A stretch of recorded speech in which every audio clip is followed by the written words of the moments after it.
I guess we have sort of quorum, and we know we only have 45 minutes for this session, so after this we just get started. Just maybe a few housekeeping rules. If you are able to maybe just rename yourself and put your organization name so that we know who's here with us, that would be great. Please keep your microphone muted across while we do the presentation, and if you have any questions, please just raise your hand, and we would love to have to see your faces. So if you don't mind, you can turn on your cameras so we can see you, but just bear in mind that this is being recorded, so if you do not want to have yourself seen, then you can turn off your camera. Yeah, so if you have any speakers, please do raise your hands, or just put the thing in the Q&A there. And if you have any IT questions, just put it in the chat and we'll take care of that. We will share this recording after the session, so we'll share the recording and the presentations as well. So this session, we will focus this session on the on how we designed the new IFRC volunteering policy, based on very broad consultations that we had with staff and volunteers from across national societies globally. We will highlight sort of the importance of strengthening evidence base for development of the policy.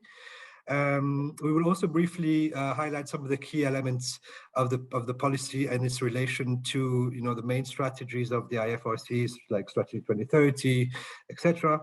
And then finally, we will have a facilitated discussion on the importance of connecting the IFRC volunteering policy with national societies, sort of policy strategies, etc.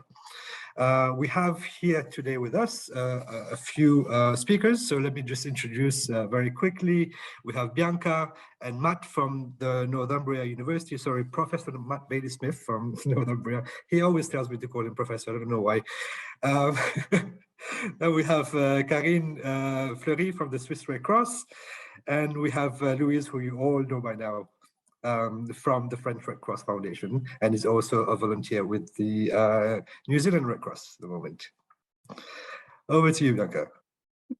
Thank you, Jamal, for introducing us all, and welcome everyone to the session. So before we get into the content, we just wanted to ask you a quick question, a bit of an icebreaker, so that it gets us all in this mood of the topics that Jamal has already mentioned. So let's use the chat to answer this quick question here that you see on the screen now, please. So which of the two black circles that you can see is bigger? It's a simple question. We're going to give you 10 seconds, not more, so that you can type your answers in the chat if possible, and just give us your impressions. So which of the two circles that you can see now on the screen is larger, is bigger? So I can see some answers popping. Two. Oh, someone has changed it. Okay, nice one. They're the same size, the same, but two looks bigger. Same size, they're the same. Oh, so you're really, really on the ball here. It's about perception. You're right, Nasrini. That's really, really interesting. And yeah, I guess you got the trick before we entered into the answers here. So the thing is, as you can see, they are the same, as some of you have already said. And the idea is to really get us thinking about the evidence showing us that although the perception here was slightly different maybe from the previous slide, the evidence, the information that we've got shows that they're the same. So this is really to get us in the conversation about the importance of evidence-based policymaking, and in this case of the IFRC volunteering policy, as Jamal mentioned, there was a whole set of conversations and facilitated discussions and studies that were developed to be able to develop this new volunteering policy. So what I'm going to share a little bit with you now, alongside Matt, is the volunteering policy study that was conducted as part of this process. So the volunteering policy study was a partnership between Northumbria University, the IFRC, and the Spanish Red Cross, and we engaged with 40 national societies, including 15 case studies, 3 per region in the IFRC regions, and this amounted to a total of over 50 staff members and over 280 volunteers. The idea was to listen from the national societies about their experiences of engaging with the 2011 IFRC Volunteering Policy and how this could be then the basis for developing the new policy. So this all happened at the height of the pandemic, so December 2020, February 2021. So online methods were used, but we have tried to make it as participatory as possible within the limitations of online methods, so engaging with people through group discussions. Some of you might even have joined the conversations either in the Volunteering Alliance meeting that happened in December, or interviews and the surveys that we engaged both staff and volunteers to be able to gather a different set of perceptions about the volunteering policy and how it connected to the national society level in particular. So just to share two brief highlights here, as you can see in the slide, when we asked the question about national societies having a volunteering policy, the majority of the answers were yes, and also some getting us the feedback that they had other types of policy, like a youth policy, for example, that would not be specifically focused on volunteering, but that was giving this framework for people to have the guidance from a policy. And as you can see also on the other circle here, most of this process of having a national society volunteering policy was influenced by the IFRC volunteering policy, meaning that there is this important role of the IFRC policy in providing this overall framework for national societies to be able to identify areas and then develop their own policies. So they were either strongly influenced or partially influenced by the IFRC policy. And as you can see in the quote, this was about like translating the IFRC policy into the national society level to give this frame and inspiration. However, there were also challenges that were shared, of course, and as you can see in the second quote here in the slide, the issues related to infrastructure and the lack of human resources, but also financial resources to be able to develop the volunteering areas of national societies were also raised as part of the challenges of not having a volunteering policy, for example. So with that background in mind, I'll hand it over to Matt so we can explore a bit more the challenges and the themes that the study then showed. Hi everyone, thanks Bianca and Ajmal and everyone. Just to say that I refer to Ajmal as Sir, so we're all really clear. I think there are three things we wanted to raise. There are lots of things that were kind of raised in the conversations, and they will connect quite a lot to things that many people on this call will be familiar with. But I think what was really helpful in this study, in the way that we did it, was to try and kind of work out which are the key ones that really matter to people who are trying to thinking about a volunteering policy. Because, of course, one of the challenges in this space is volunteering is so cross-cutting within the movement, and then youth is cross-cutting. So drawing out which things are significant in policy formulation and where they connect to other things is really challenging. So we found three kind of key themes that we wanted to raise here, and perhaps we can talk about them later. So the first one was about listening and decision making, and this was the worst ranked statement by volunteers in a Ideathon survey. And this is about volunteer participation in decision making processes at the National Society. And you get a quote here at the bottom saying, in some rare situations like proposing online activities, we're involved, but on strategy level, we only know about the decisions. The decisions are made somewhere else and delivered to us.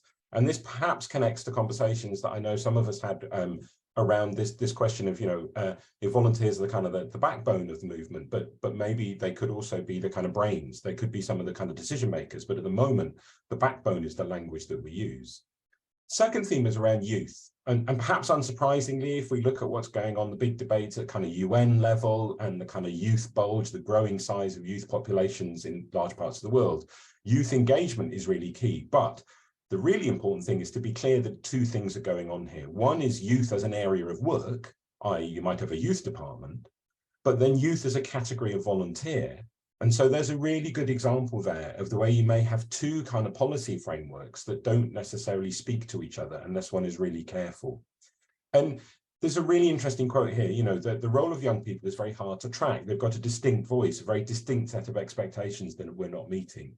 So that reflects a much bigger challenge actually in the humanitarian and development sector, doesn't it? That, you know, to what extent are young people's experiences kind of being chiming with what organizations are doing? But on the other hand, some are saying, look, the youth is a lab, an innovation lab for the national society. So a sense that there's energy, there's passion, there's amazing stuff that can be done in those spaces. So there's that interesting challenge between how you match up with people's expectations, but also what energies young people bring. And then finally, technology. So over 90% of the respondents in the survey report on the use of digital technologies and platforms. But as we all probably know, and this was really interesting to see it kind of writ large in the work we did, that it can be very limiting.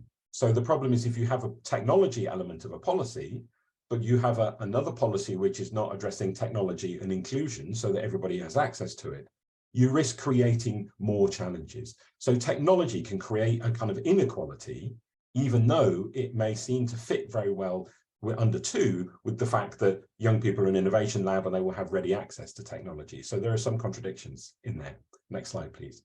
So these are a set of cross-cutting themes then that kind of expand beyond those three core findings. And I think the first one is really, really important and interesting, which is what came out of this was about a need to think about the different ways of using and perceiving the need of a policy. And there's been some really interesting work, other academic research done, you know, talking about how a policy is really made at the bottom. A policy is made bottom up, because actually you can have lots of policies, but unless they're owned and reworked and turned into something on the ground level, it isn't a policy. It's not a policy that does anything. But there are different ways of saying, well, what work should we expect a volunteering policy to do? What's it for? There was a lot, as I've said in the previous slide, of emphasis on volunteer participation in decision-making. That seemed to me probably the headline that came out from the work. There's a lot about the need to account for new forms of flexibility in volunteering, the different expectations people have, how people do things, you know, in a way that maybe don't chime with the very kind of formal and programmed way that volunteering has perhaps been traditionally understood within the movement. I've spoken already about youth participation, and that obviously connects very strongly to the issue of forms and flexibility, particularly when you have young people who are in, say, in African context who are really having to improvise their livelihoods. Their ability to fit their volunteering around that is really challenging. I've spoken already about the emerging forms of technology and how we might use them, and obviously the Sofferino Academy is doing really exciting stuff in those kind of spaces. So that's really exciting, but there are also qualifications to that in terms of who has access. And the final thing that came out was this sense of what are the indicators we need for implementing and measuring the impact of a policy if you have all these cross-cutting issues where it connects to, for example, a youth policy or an inclusion strategy and so on. So finally, just this final quote from me, that I think there is this sense, you know, this strong sense about reimagining and recognizing the changing nature of civic action and the ways that Strategy 2030 is kind of you know, volunteering is really key within that, but we need to probably think about going beyond some of the kind of really big popular headline kind of features and making sure we really understand some of this kind of harder kind of nitty-gritty stuff. And I think the research and the kind of partnership work that we did around this has highlighted some things that we're now able to approach perhaps a little bit more systematically and a bit more carefully, and to avoid some of those pitfalls and I think that comes through in the way that the new policy was developed. Back to you, Ajmal, I think. Sir Ajmal. Thank you, Professor. So as I mentioned before, so we have new volunteering policy, and this one, I mean, I hope that most of you have seen it by now and have familiarized yourself or have maybe used it in your context to sort of, you know, update your own policy. You would all have heard about Strategy 2030, which calls for reimagination of volunteering sort of across the board, and so that new policy is really sort of feeding into what is coming out from Strategy 2030, what is calling for in terms of reimagining volunteering. We've heard a lot of, you know, different, let's say, sessions since yesterday on the need to see how we improve and how we look at volunteering development, because we see that, you know, people's way of participating has changed a lot, and so we need to change as well, because traditionally we've been a very sort of, let's say, sort of top-down organization where we look for volunteers to deliver our services. And as Professor Matt was saying, that we need to really look at them as the drivers of the national societies, right? So how do we give them the opportunities to actually drive change in the different communities, etc. So that policy was adopted in 2022, and now I will just maybe highlight a few key elements in that policy. Next slide, please. So we have a new volunteering vision. The reason for that is that during our consultation, we saw that a lot of volunteers didn't really feel that they were part of this sort of global movement of volunteers. They really felt that they were just volunteering with a branch or with a national society. But we know that people are much more mobile these days. They tend to move from region to region or country to country, internationally, etc. And we had a comment from one of the participants, one of the volunteers during our consultation, who was from one national society, which I'm not going to name, was volunteering there for about 10 years, moved to another country, and then wanted to volunteer with that national society, but that person needed to go through all the trainings and everything in order to be able to become a volunteer again, right? So already there is these kind of blockages, that kind of prevents people to move freely from one to the other. We are a global movement of volunteers. We have our own set of values and fundamental principles. So in a way, I mean, having this vision was really to create that sense of belonging to this whole movement of volunteering, but it also talks about the leadership and the leadership role, the role that leadership has to improve or to facilitate, let's say, more open and flexible forms of volunteering. We have seen during our study as well, like, in some cases, if, let's say, the volunteering team was, closer to the leadership, then they have much more, let's say, leeway in terms of, changing and getting the leadership to also help them to sort of, remove some of the obstacles that we are having, right? So we also call for the leadership also to invest a lot in volunteering and to give that space for people to come and propose different sort of programs and ideas and so on, and how to improve volunteering within the national societies. Next slide, please. So some of the key elements that we see now from this policy as compared to the one which was, I think, from 2011, we have, I'm going to start with the small ones first. So we talk about national legislation, and just maybe to highlight that this policy is also not just for national societies, but it's also for partners that come and engage with the national society when there is disasters and so on, so that they have something that they can follow, so that they do not, let's say, damage volunteering development. Because we've seen this happen in many instances where you have partners coming in with their own idea of what volunteering means, but not really understanding the culture and what the definition of volunteering means in that new context.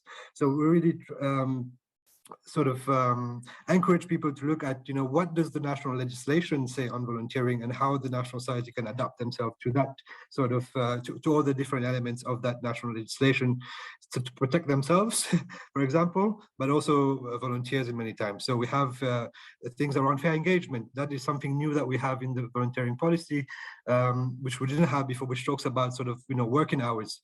In lots of instances, volunteers are really overworked, and that really affects their well-being at the end of the day. So if a national society can clearly state, the maybe minimum or maximum amount of time a volunteer should contribute, that will help in making sure that there is this fair engagement on the side of volunteers. We talk about creating learning opportunities, just as Matt was mentioning before. A lot of people join, especially young people, to improve the skills, competencies, etc. And they join to improve the different skills in order to maybe have a job later on, etc., etc. We talk about participation, and that really talks about sort of how do we create spaces for people to come and propose different activities or different issues that they are seeing within their own communities, and how national societies can actually be a space for them to help them develop these ideas further. And we've been doing a lot of that in the last couple of years together with Solferino Academy, for example, and we'll be launching a couple of campaigns fairly soon at the Global Innovation Summit. And then there is the operational side of the volunteering policy, which talks about motivation. Some of you might have heard the session late last night from Karine. We've developed a tool to actually sort of support national societies to look at what is it that motivate people to volunteer, what is it that is lacking for people to feel, really engaged with the national society. So it goes from everything to having, enough autonomy, competence, and this sense of belonging. We know that a lot of national society lack a proper volunteer data management system. And that is one area of work that we are doing together with the Spanish Red Cross in the framework of the Volunteering Alliance to see how we can better equip, national societies with good volunteer data management systems. And as Professor Matt was mentioning, digital is not. It is very good, but sometimes it can also limit participation, right? So it is I think important to highlight that just by going digital, we might be sort of putting aside a lot of people. So we need to have this balance between digital, but also the sort of traditional ways we've been doing things, because not everybody is comfortable using digital means to engage with the national society. We have a big portion of the policy which focuses on safety, security, well-being of volunteers. And on that, we have Jakob here, who presented the standards on volunteer safety, well-being. Yesterday, we have some standards that can help national societies to prioritize where they need to put more focus on to make sure that volunteers are safe and secure while they do their activities. So, for example, providing them with the right protective gears, having good risk management in place, having proper insurance to insure them in case something happens to them, etc. And then finally, we have this part on innovative volunteering. So this is really about sort of the changing landscape of volunteering. The amount of time that people have to dedicate to an organization has changed a lot, right? Because people are doing maybe a couple jobs a day to make ends meet, and their participation looks very different in as you compare it to sort of, let's say, in 20 years ago or something. So people want to come in and commit their time maybe for just 1 week, a year or something, to do something very concrete. And so we want to explore these different ways to be able to onboard volunteers rather quickly and keep them sort of engaged with time. So having, not just having some repetitive sort of, volunteering activities, but really diversify what they can do with the national societies to improve there. I will now maybe give the floor to Karine, who is from the Swiss Red Cross, as I mentioned, just to give us a little bit of an outlook of how the Swiss Red Cross have been using the IFRC Global Volunteering Policy to adapt it to their context. Over to you, Karine. Yeah, well, we will rather go into a discussion with this Miro board. I think we have Joyce helping us by filling in. So I would like to ask you, and perhaps I can also give you some examples for the Swiss Red Cross, but I think your examples are also very relevant. Why is the IFRC volunteering policy useful to you? So that would be the first question. I would invite you to try to take the mic and speak up. I don't know if you have something to say. Otherwise, I can add my contribution. I think in the Swiss Red Cross point of view, it was interesting to adapt it to our own national, volunteering policy, to define our standards, and we split it in a plan of action. We also have a different plan of action, but the policy really gives the framework and the definition around it. So it helps us pretty much to define when it is about volunteering, when it is paid staff, when it is somebody paid for an hour, all those questions of volunteering, also the time limitation, do we want one? I mean, all those are the question. How do we involve with youth? Are they part of the same? Is it a separated policy? We have both, actually, youth and volunteering, and taking part, and taking the youth is a bit more specific, but they are under the umbrella of the volunteering policy. I don't know if somebody wants to add something. about why is the IFRC volunteering policy useful? Because you usually say it's only something that we never consult. That's it, and we never come back to it. So I don't know. Yeah, just to say, I mean, you can also raise your hand and speak. I think all of us, I mean, between the three of us or the four of us, we speak English, French, and Spanish. So if you're more comfortable in a different language, please, you can either write it down or just, yeah, unmute yourself.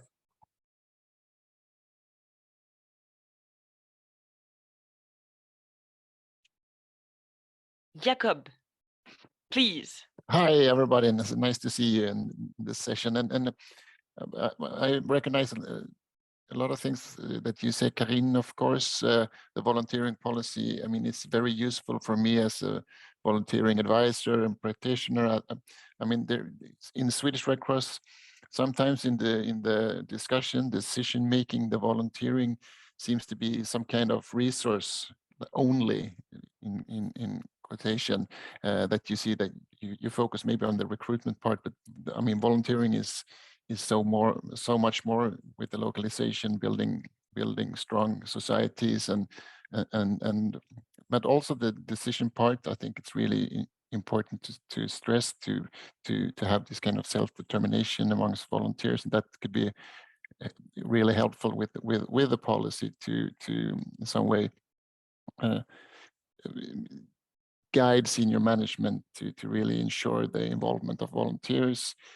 I know, and this is a question, maybe we can address that later to Professor Matt and Dr. Bianca, and maybe Sir Jamal as well, that that I mean, the trend, at least in Sweden, is that it's more and more professionalized, that there are more and more decisions are made. And this is based on research as well from Swedish universities, that the volunteering organization is there, more and more decision making is actually made by staff and senior management, and that's, for me, it's a huge problem from the bottom-up approach. I think it's really important to stress. So for us, I mean, we really, our Swedish policy, we look at the IFRC policy. I think it's also the work including a lot of national societies, volunteers, and so on. I mean, it's a really good policy and really useful in many ways to address management and leadership in the Swedish Red Cross. And thank you. Thank you, Jakob. Maya, you want to talk? Yes, please. Thank you. Hi, everyone. I'm also from the Swedish Red Cross, a colleague to Jacob, and I just wanted to add that where Jacob works a lot more with the policy making and the overall approach to volunteerism within the Swedish Red Cross. The role that I have is much more working with the volunteers and the local branches. And I just, first of all, I agree with everything that Jacob has to say about the trends, but I also want to add that for me, working locally with volunteers and local decision makers, to me, the IFRC volunteering policy is a reminder that we are part of this global network, and that there are trends that are the same generally across a lot of the organization, and that there are lessons to be learned from within the community, but also challenges that we can approach together. So that for me would be something to add as to why the policy is useful to me. Thank you. Okay, thank you very much. Anybody wants to add something on this one? And next to it, we have another question which is a bit related, because we know that usually national societies adapt to their own policies. So I don't know, why is your national volunteering policy useful too? I think Maya, you did something. You said something about it. It's about also having the same standards among it and learning from each other. For sure, that's a very good point, an important point. I don't know if you have anything to add about it.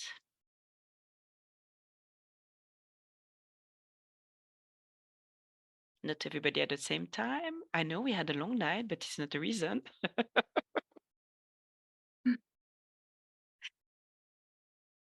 I think in the meantime, I would just mention like the connections between the IFRC and the National Society volunteering policies, right? As I mentioned earlier, was something that really appeared quite clearly in the study, how much the IFRC framework kind of like drives as well the priorities, the areas that national societies usually look at. So I think the idea here is just to gather any other kind of feedback or inputs from the different national societies, if you've got like any highlights in particular that you'd like to mention or sharing. And yeah.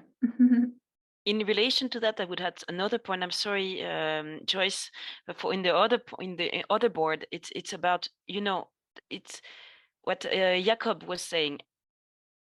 Volunteering is about, we hear paid staff and so on, but it's something so specific for the Red Cross and Red Crescent movement that is really a way to strengthen this specificity and also to give the core. And I think because I'm working on Mati, you said it before, we see that there is really key elements and really ways of thinking volunteering that are very, very similar from one national to another other national society. So that's important to mention. So if we don't have so much on this board, I would invite you to go to the last one. Joyce, sorry. Keeping you a bit how did Here's a comment from Salam in the chat, yeah, who talks about how it reflects the details about volunteers' journey into the National Society from recruitment until they leave the organization. Yeah, and all the standard and so on. So it's it's the baseline for the National Society, I think. And then so it's not only a paper, it's a lot more than a paper. And then how does your policy support your volunteers in the activities they carry out? Are there any challenges in the policies in general and in the way we support our volunteers? I think safety is one of the challenge. I think, Jakob, you can only agree on this. I don't know. Who else? I think one of the big challenge is for me is the how to measure and the impact measurement. And I'm not sure that we went so far in this strategy, in this policy. I think we could still improve a little bit this one. That's my personal point of view. Ajmal knows it. I don't know. Any other point? Salam, perhaps you want to talk? Welcome again, Salam.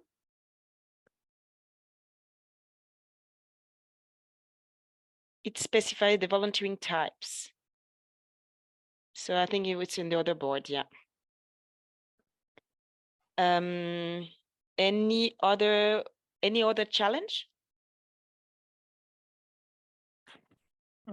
I think there's a challenge in the humanitarian landscape. We touched upon it because there's a lot of new volunteering going on with the government volunteers, at least in Sweden. So it's always, I mean, but also with the spontaneous volunteers, I mean, in a lot of, or the community volunteers, I think there could be both. It could be both a help, but also it's a challenge to cover all aspects of volunteers in volunteering in a policy, and also to keep it alive, so to speak, if you know what I mean. Keep it relevant. To find the role of the Red Cross in those forms. That's what you mean. Yeah. Yeah. Do we have to play a role in all those forms? That's also a question. Those new forms. And there, I'm not sure we found a common understanding into the movement, but would be interesting to discuss it further. As a challenge, Salam is writing a lot. Matt also has his hand up.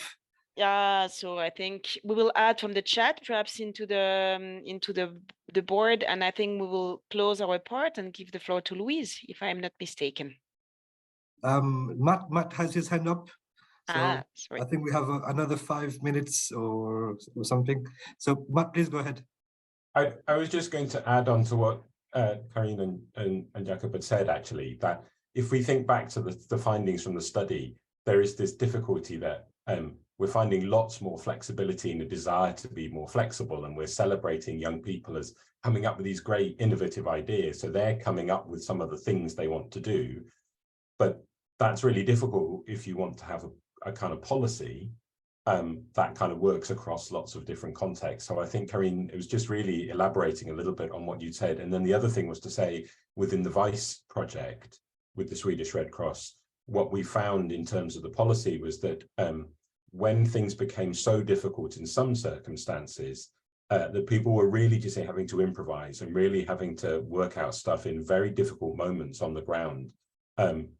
They knew they were not working to a policy. They knew they were contradicting some of the frameworks because they didn't really have any choice. So then that becomes a threat to a policy if people are in a position where they feel it just doesn't work for them. So I'm not saying that's incredibly common, but I think there's this thing out there, there's some pressures that stretch and push against the boundaries of a policy. So it's really challenging to come up with one that is stable enough for everyone and can't be destabilized by some of those great things that actually are things we want people to do. It's just a bit hard to govern. That was all, but sorry to jump in at the end.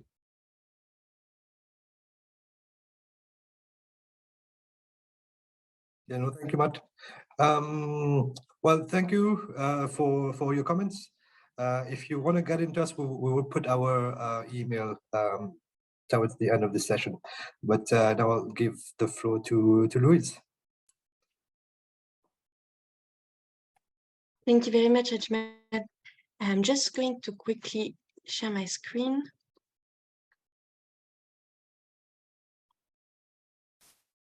Can you see the PowerPoint? Yeah, great, thank you. And so, hi everyone, my name is Louise Baumann. I'm a research assistant for the French Red Cross Foundation, and I have been the coordinator for the IFRC collaborative project on research and volunteering for the past 2 years. And so the aim of my presence in this session today was really just to present this collaborative project, which is at the origin of this IFRC long night of research. So simply talking about where it came from, what were initial objectives, and what are some of its outcomes, because this event is one of them, but it's not the only one.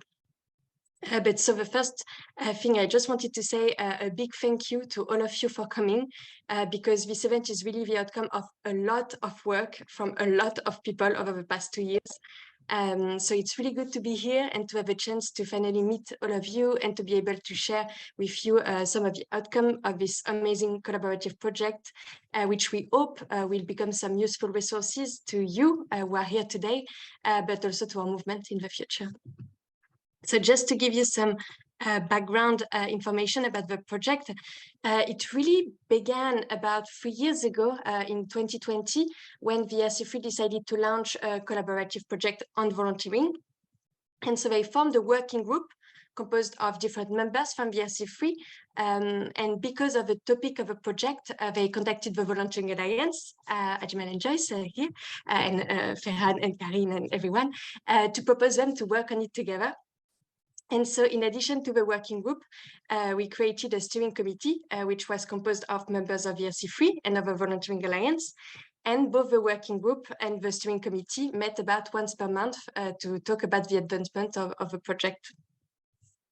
And so if you're wondering why we chose to focus on volunteering for this first collaborative project 3 years ago, I think the rationale was simple, and it's very clear with everything we've been talking about over this past 24 hours. But as you all know, volunteers and volunteerism are really at the core of the movement, of our movement. And voluntary services is one of our 7 principles. And without volunteers, there would simply not be any Red Cross or Red Crescent anywhere in the world.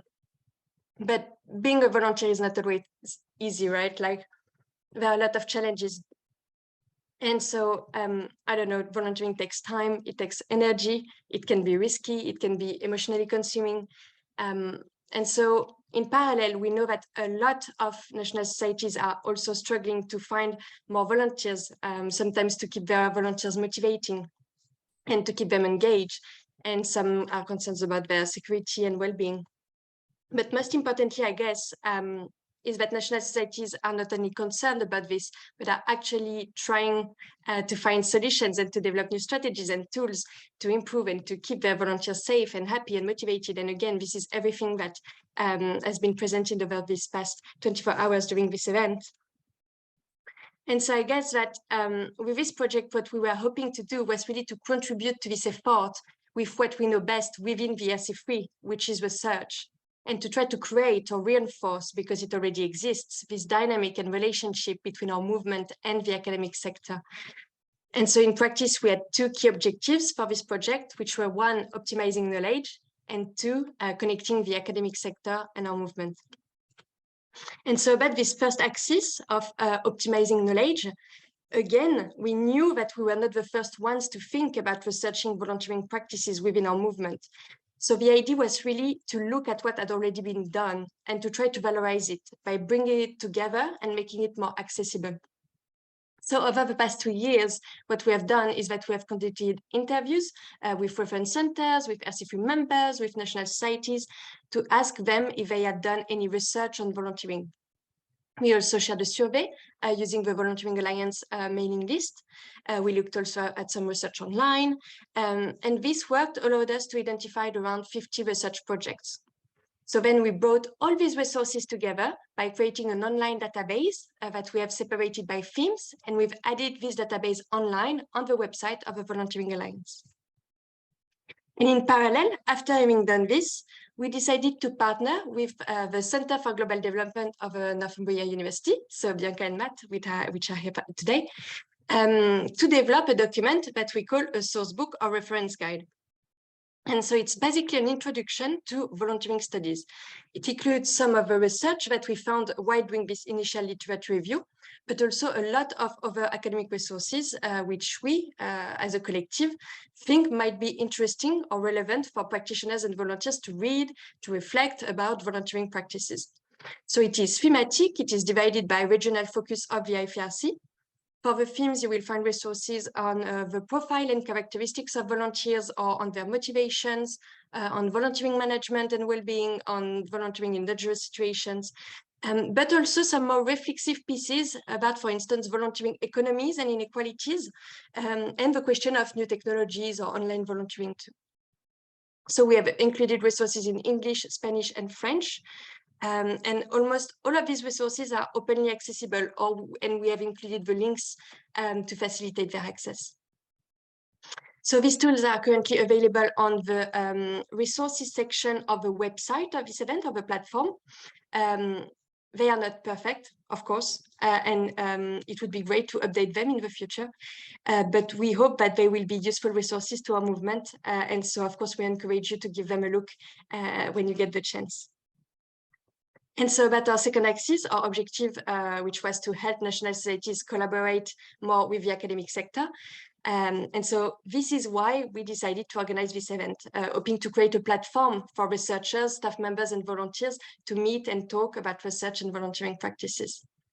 So here also, it was only the first edition of this event, and I'm sure that there is a lot of room for improvement, but I hope that the presentations and discussions that took place during these past 24 hours will have interested you, and that maybe this will open the room for future interesting and future collaborations.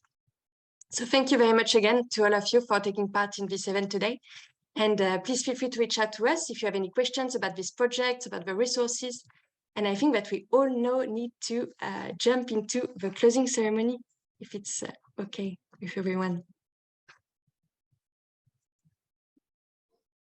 Yes, thank you. Thank you very much for attending. It was great to see many familiar, friendly faces to see at the closing ceremony. And thank Thanks, you, everyone. Luis and Bye-bye. Ajmal, for organizing everything. Such a great day. Thank you very much. Yeah. Bye-bye. Thank you. Bye.